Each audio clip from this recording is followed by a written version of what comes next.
Hey folks, welcome back to Cedar Song Farm Wormery Edition.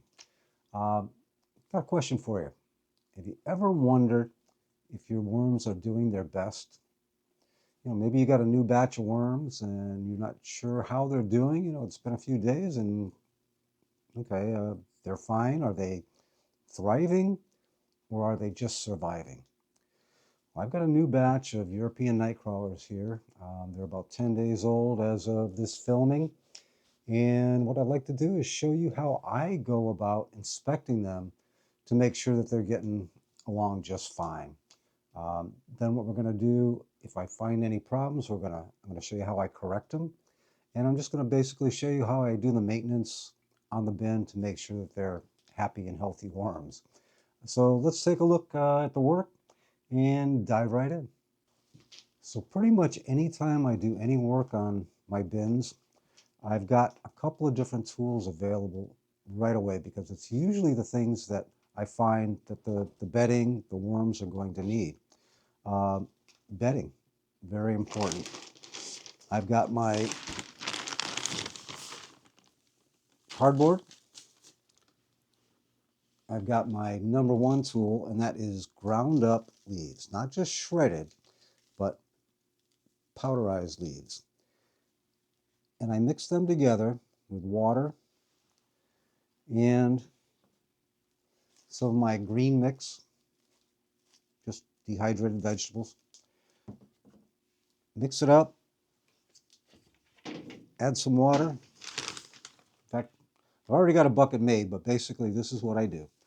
I'll take a handful and then maybe another handful of the cardboard. I'll take the ground up leaves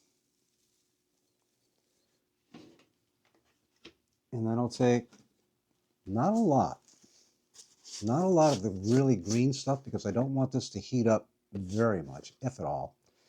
And I'll just sprinkle a little bit of that in. Now, that was a very small amount for what I've got in here. I actually make sure I've got a good sized bucket full. And then, so you get that bacteria to be able to move around, we're going to add water.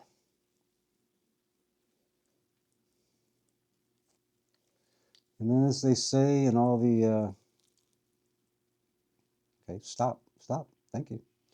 As they say in all the commercials, just stir. And we're just going to stir that up a little bit. Now, I don't want this to be wet. I want it to be moist. I don't want it even as wet as the worm phrase of a wet sponge. I don't even want it that wet because this is going to go on the top layer. I can mix it down inside, but no, there's no drops coming out. It's just moist enough to allow that bacteria to go ahead and thrive because the bacteria is what the worms are going to be eating on. All right, let's go in and do an actual inspection. Okay, so you come down to your worm bin and you pull the covers off. What do you do now? Well, first thing you want to look for is anybody crawling out the sides here? Nope. Now, I got to tell you, I did open this a little while ago. There was worms all over here. They all went down because of the lighting. But you want to see, are they crawling out? Usually if they're crawling out, that's a sign you got a problem, okay? It could be a number of things. Feel your bin. Is it hot? Are things heating up to the point where maybe the worms aren't liking it and they're looking to escape? Check your temperature. Get a little thermometer. Right now we're showing about 65 degrees, which considering I'm in the basement, it doesn't get heated other than my wood stove and my furnace right next to us here. But check for heat. Okay, no worms crawling outside. We're good to go there. One of the other things that they could be crawling away from is too much moisture.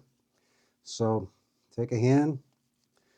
I'm not going to, because this is a new bin, I'm not going to dig too deeply. Oh, there's one of the girls right there. I'm not going to dig too deeply in because I don't want to disrupt the biology too much. But take a look. Have you got worms? If you got worms and they're alive, you're doing good.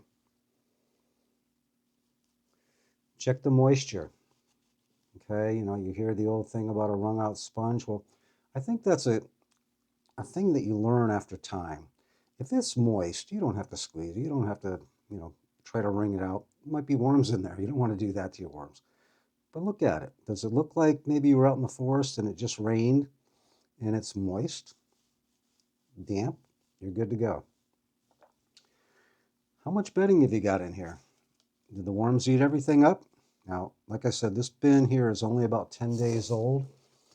It was about 2 pounds of European night crawlers that I put in here. I didn't expect them to do a whole lot, although I can tell. Now I use a lot of, this is chopped leaves and cardboard, a little bit of paper, my pre-composted bedding. They are doing just fine. That's a good sign. When you can kind of brush the top off and the worms are right underneath there, you know you're good to go.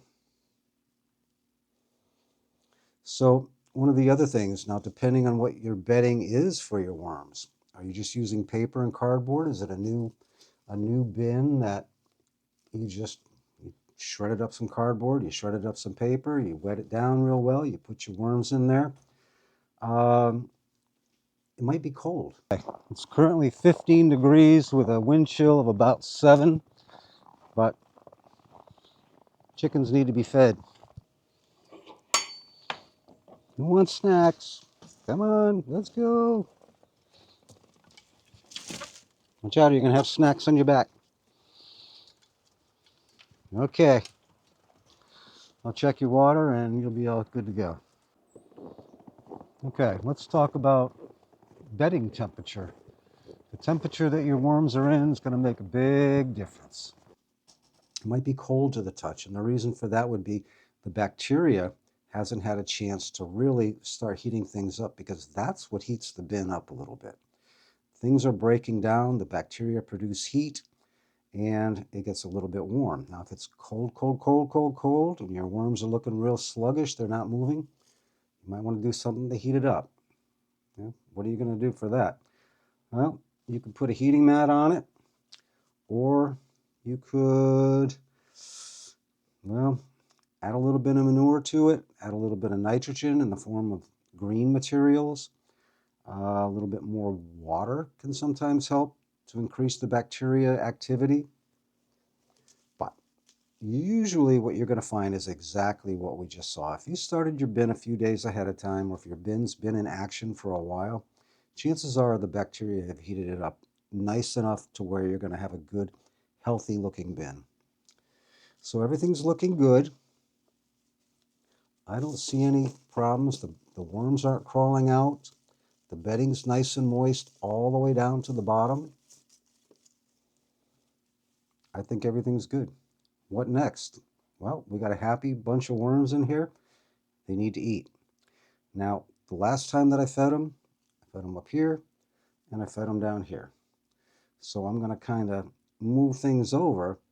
You know, I notice a lot of folks will just feed on one side. Well, all these worms over here, the time they get over to here to eat that food, it's all gone, and then they move the feeding. I kind of like to pocket feed, if you will. Not like that, but kind of keep the food to where the worms are going to be able to get to it without a lot of problems. So I just kind of sift out a little area on each side of the bin. Now this is a longer bin. I think it's almost 4 feet wide, probably about 18 inches, 4 feet long, 18 inches wide. And then I add my food. Now the food that I use, if you look back on my other videos, you'll see what I do. I basically take my greens, whether they be lettuce, spinach, whatever, greens, and any kind of leftover food scraps, cucumbers, peppers, tomatoes.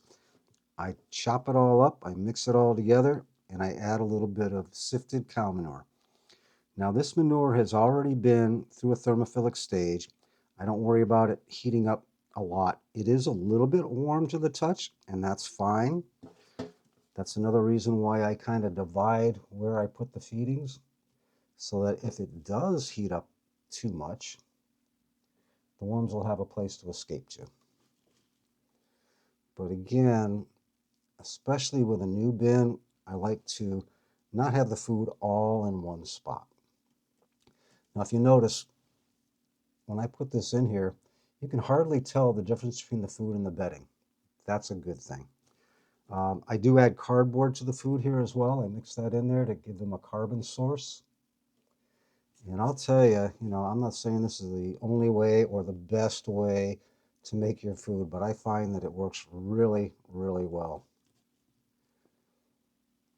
These guys love it. And then we're just going to go ahead and throw the bedding back over it a little bit.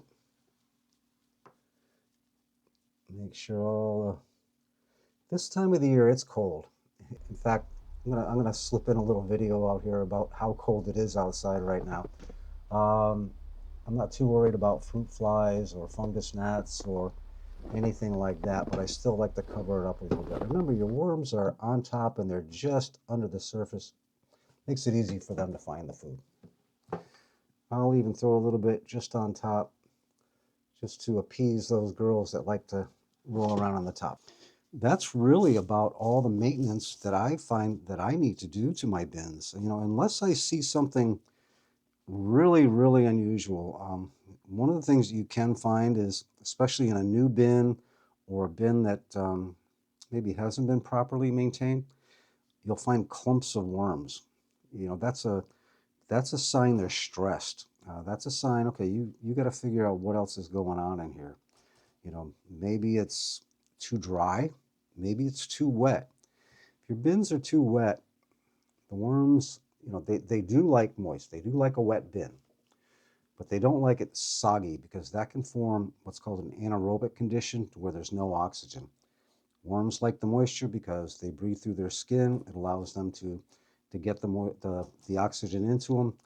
But if it's too moist, well, yeah, you can drown them. Okay, so that's my typical inspection. I check the moisture, I check the bedding. Now, moisture being too dry or too moist. I check the bedding. There's plenty of foraging food in here. The leaves, the cardboard, the little bit of food that I kind of throw on the top. On the new bed, oh, that was the other thing I forgot to do. Let me show you. This bin right here is ready for more bedding. The worm population is good enough that, remember that bedding that we made up a little bit ago in the bucket? We are going to add that. I know that this bin is not even going to be near time to harvest the castings for quite a long time, so I'm going to go ahead and give a good healthy dose of bedding onto here. Again, this isn't soaking wet, but it's not dry either. It's moist enough that the worms will feel comfortable moving around in it. They'll be able, and the bacteria will be able to move around in it. It's moist enough to where the bacteria can live on that. Now I'm going to guess, and I'm going to have a follow-up video to this, but I'm going to guess that the next time that I come in here to do the video, 90% of this new bedding is going to be gone. They are going to eat the food that I just gave them, and they're going to eat this bedding. And that is going to produce, because of the leaves, because of the cardboard, because of the green material that I put in there, it's going to produce some really great castings. And the worms are going to live a good life. So when I'm done inspecting my beds, my worm bins, this is pretty much what it's going to look like.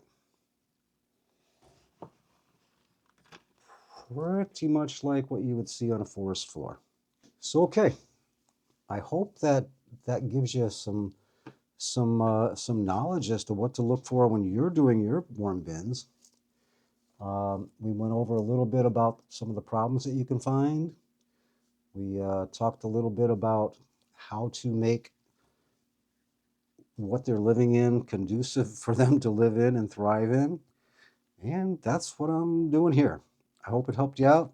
If you like this video, feel free to give me a like. Subscribe to the channel. We're going to follow the spin throughout its life cycle. If you're in the same situation, you want to learn a little bit more about how I do it. Not saying it's how to do it, but how I do it. Subscribe to the channel and come back and we'll talk to you later. Thanks for watching.